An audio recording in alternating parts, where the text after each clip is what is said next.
امام ابو یوسف جو بخاری کے ایک سلسلے سے پردادا دوسرے سلسلے سے لقب دادا استاد ہے. امام ابو یوسف ان کا فتویٰ سنا رہا ہوں. ان کے سامنے کسی نے کہہ دیا مجھے لوکی پسند نہیں, کھڑے ہو گئے, کہا بدبخت توبہ کر, کلمہ پڑھ, اگر توبہ نہیں کرتا تو میں تیرے کافر ہونے کا فتویٰ بھی لکھ دیتا ہوں. آپ مجھے بتائیں آپ خاخولی والو بتاؤ, حضور کو لوکی پسند ہو اور کوئی کہہ دے کہ لوکی مجھے اچھی نہیں لگتی تو 1350 سال پرانا مفتی کہے اگر تو لوکی کی پسند نہیں کر سکتا تو میں تیرے کافر ہونے کا فتویٰ دے دیتا ہوں. یہ ان کا مسلک تھا, یہ ان کا موقف تھا, یہ ان کا نظریہ تھا. اور کوئی حضور کے ماں باپ کو برا کہے, کوئی حضور کو کہے کہ ان کو پیٹ پیچھے کا علم نہیں ہے, کوئی کہے معاذ اللہ وہ مر کے مٹی میں مل گئے, نعوذ باللہ من ذالک, کوئی کہے کہ ان کے ہاں جاؤ تو ان کے لیے دعا کرو, اپنے لیے کچھ مت کرو. بیوقوف بنانے کے پروپگنڈے ان لوگوں کے ہیں. میں منہ کھولنا نہیں چاہتا لیکن سچائی ہے, دل دکھتا ہے. وہ لوگ دین کی بات کر رہے ہیں. یہ عراق پر حملہ کیا ہے امریکہ نے, کہاں امریکہ سے عراق کی سرحد ملتی ہے؟ یہ سعودی راجہ نے عرب کی زمین دی, یہودیوں کو عرب کی زمین دیکھ کر مسلمانوں پر حملہ کروا. یہ لوگ دین کی بات کریں گے؟ تاریخ پڑھے آپ, امریکہ نے کہاں کھڑے ہو کر عراق ختم کیا؟ عرب کی زمین میں کھڑے ہو کر عراق ختم کیا. یہ لوگ دین کی بات کریں. آج بھی غار ثور, میں ابھی ستمبر میں مدینہ جا کے آیا ہوں الحمدللہ, غار ثور, غار ہرا, یہاں بورڈ لگائے ہوئے ہیں جس پر چڑھنا منع ہے, حدیث میں نہیں لکھا غلط ہے, فلاں ٹھکائے. اور عرب کی راجدھانی ریاض, بالی ووڈ کے سلمان خان کے ہاتھوں کے نشان لے جا کر ریاض میں اس کی انگلیوں کے نشان عزت کے ساتھ رکھی. یہ دین کی بات کریں گے؟ تم شیطانوں کے ہاتھ کے نشان کی عزت کر رہے ہو, اور جہاں میرے حضور کے قدم پڑے وہاں جانا نہ حرام کر رہے ہو.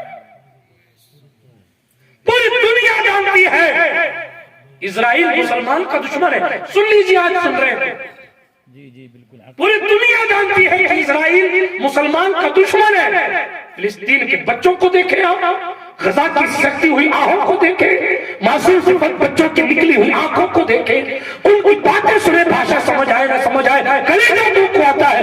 ان پر یہ تشدد کرنے والا یہودی ملک اسرائیل ہے. آپ سن کر افسوس کریں گے, حرم کا مولوی حرم میں کھڑے ہو کر اسرائیل کی تعریف کر رہا ہے, جس نے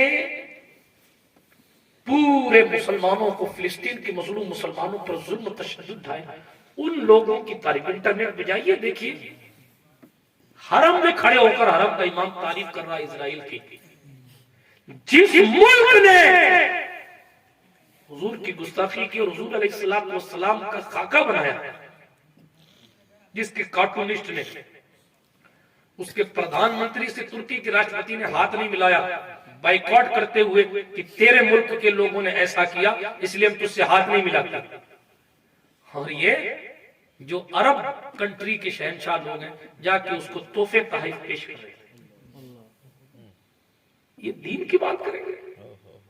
یہ بات کریں گے؟ اور یہ کس نے کہا جو عرب میں ہو رہا وہی صحیح ہے؟ عرب میں عورتیں گاڑی چلا رہی جائز ہے, اور عرب میں اب سینما گھر کھل گئے, کیا جائز ہے؟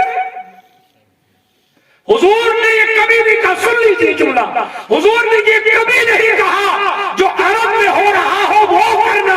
حضور نے کہا جو مجھے کر کے دیکھا ہے وہ کرنا. اگر یہ قانون ہوتا کہ جو عرب میں ہو رہا وہ کرنا, تو پھر ہر عورت کے لیے اسکوٹی چلانا, کار چلانا جائز قرار دے دیجئے. سینما گھر کھول دیے عربیوں نے, اب کیا سینما میں جانا جائز ہو جائے گا؟ معاذ اللہ رب العالمین. میں تفصیلات میں نہیں جاتا, لیکن صرف اتنا عرض کرتا ہوں, یہ قانون یاد رکھیے. حضور نے یہ کہیں نہیں کہا جو مکے میں ہو رہا وہ کرنا. حضور نے یہ کہیں نہیں کہا جو مدینے میں ہو رہا وہ کرنا. حضور نے فرمایا جنت میں وہ جائے گا جو وہ کام کرے گا جو میں کرتا ہوں اور میرے صحابہ کرتے ہیں. اس لیے جناب والا اپنی توجہات اور اپنے عقیدے کے قبلے کو ٹھیک کرے. بات کو اختتام کی طرف لے کر جا رہا ہوں. یہ عرض کرتے ہوئے نکاح کیا اس لیے جاتا ہے تاکہ دامن پاک رہے.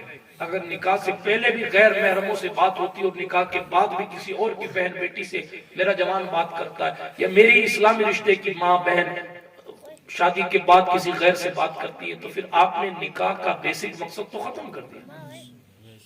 اب جب بنیادی مقصد آپ نے ختم کر دیا تو پھر برکتیں آپ کو کہاں سے ملیں گی؟ پھر آپ کو وہ محبت اور چاشنی کہاں ملے گی رشتے میں جو اللہ سبحانہ و تعالیٰ کی طرف سے تھی. اس لیے ضروری ہے کہ ہم اور آپ دینداری کی طرف دیکھیں. آخری بات عرض کر رہا تھا, کوئی کتنے بھی بڑے سیٹ صاحب ہوں, کتنے بھی بڑے, عورتوں کے ہاتھ میں عزت ہوتی ہے گھر کی. مثال کے طور پر آپ کسی کے یہاں کام کرتے ہیں, آخری بات, آپ کسی کے یہاں کام کرتے ہیں, نوکری کرتے ہیں, آپ کے باس یا آپ کے سیٹ صاحب آئے آپ کے گھر, آپ نے دعوت رکھی اور آپ کی بیوی نے فیروز صاحب معمولی سا نمک اگر تیز کر دیا تو عزت تو گئی آپ کی. دوبارہ آئے گا وہ؟ کبھی نہیں آئے. بلا وجہ بھوکا مار دیا, نہیں تیرے کو نمک. اب کہ میری بیوی نے ڈال دیا, یہ تو بہانا چلے گا میری بیوی نے. لیکن